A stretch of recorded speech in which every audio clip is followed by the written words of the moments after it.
when we saw the space and we realised that it had this kind of skin-like quality to it, like the skin had almost been ripped off the walls and off the ceiling, we realised that we wanted to do something that really responded to the fabric of the space and what the building had been through, because this building cannot hide its age. This room cannot hide its age.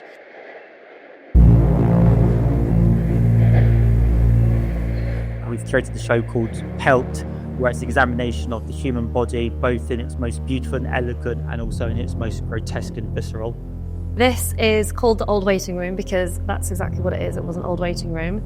It's built between where the two train platforms used to be.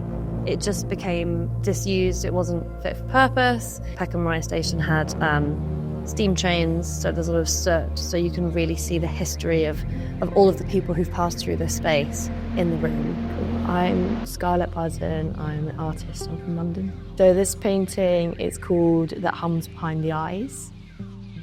I made it right at the end of 2025. It kind of follows a series that is all about different ways of reapproaching female subjectivity. I often paint very close up snapshots of the figure, or at the moment a lot of it is like close-ups of fish skin, because I find scales as a representation of armour really interesting.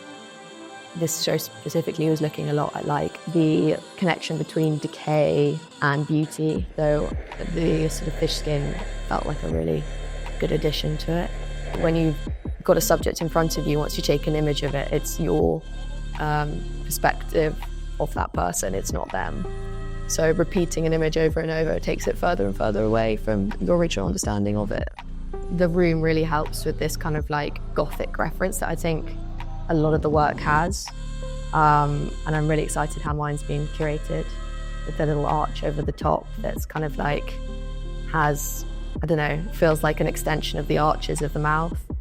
So there are these moments of these incidental places where I have the work in the space and then I've been able to capitalise on it and position it in such a way. Ruben's work, his work is largely two tones of dark green and ivory white. I've managed to position that on a wall that has the exact same palette. So Hester's work has duct tape on it, but then you can see here's the residue of duct tape being ripped off the wall.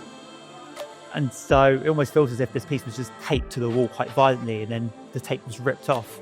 There's also, like, say, Jamie Don, JV's work, which is at the far end on the brick wall. Then there's a big blue brush mark right next to it of almost the exact same palette. And so, yeah, it has been these really enjoyable incidental moments where you've used the space to advantage. I love Blue Sabble's work.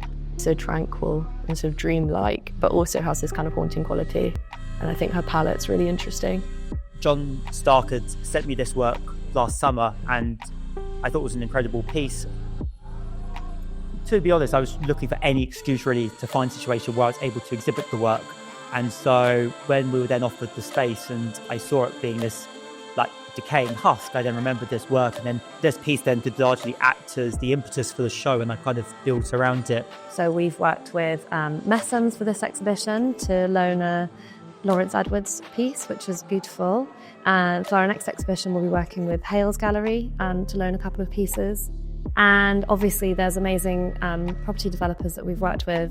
So Fabrics at the Bottle Factory for the 4 exhibitions that we did there last year. Excitingly, we are returning to Thameside Studios for a big exhibition on abstraction. We're going to be showing a very large painting by Albert Irvine and a couple of other incredible artists. And that's opening at the end of February over at Thameside Studios in Woolwich. With OHSH Project, we really want to give artists an opportunity to show work that's extremely ambitious. We are not hugely commercially minded. We don't particularly exhibit work because we know it's going to sell. In fact, sometimes we show work even though we don't think it's going to sell, just because we want to support the artists get to that next stage of their practice and the work that they really, really want to be making.